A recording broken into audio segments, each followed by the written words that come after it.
let me take you back to when I was 17 years old and I got into my first romantic relationship. It was very exciting for me.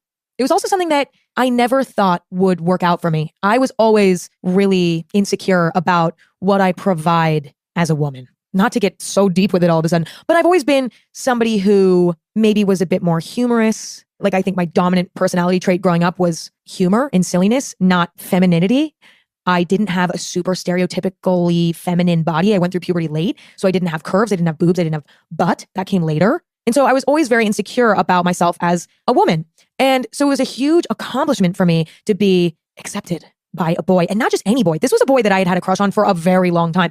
And he did not like me at first, but eventually he did. And we dated. And it was this magical thing. It was like doing the impossible times two. Dating this guy that I liked for a really long time and disproving the idea that I was not attractive to guys because I didn't have a feminine enough personality and body and whatever. So this was really good for me in the beginning. And, the relationship lasted for about 9 months. I won't get into the details. It had its highs, it had its lows. It was not all sunshine and rainbows, but it also wasn't all negative. There were some really great moments there. We ultimately ended up breaking up after 9 months. Now, I know what you're thinking, Emma, that's a very short relationship. Yeah, no, that relationship seemed like a lifetime to me because everything was so new. When things are new, psychologically, time moves slower. And when I tell you, I thought I was warning, I'm about to get a big graphic here. I thought when we broke up, I was going to die. I was like, I don't know how I can survive this breakup. I don't know how I can survive this feeling. I had never felt that level of loss. I know what a lot of you are thinking.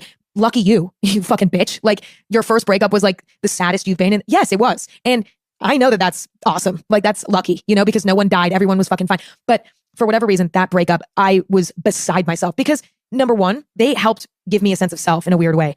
They made me feel confident in areas that I had felt insecure my entire life. So I was losing that by losing them.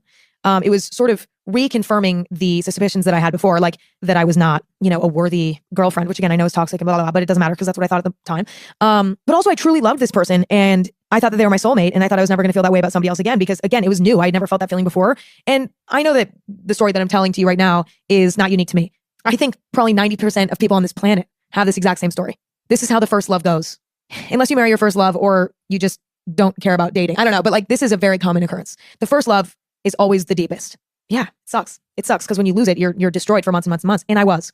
So after that breakup, I was just a wreck, sobbing, not sure how I was going to survive, literally feeling like he had died. I felt like I died. I felt like everything, it felt like death. It was very odd. And breakups after that did not feel that way. It was very weird. It was just the first one. But I'm saying this to portray to you how fucking heartbroken and sad I was. I mean, I did not stop crying for like probably 2 weeks. Okay. It was really fucked up. It was bad. It was really bad for me. And, for 3 months after we broke up, I pretty much just spent that entire time in bed watching Jersey Shore and then occasionally going to a SoulCycle spin class, which honestly, I thank SoulCycle for helping me get through that breakup.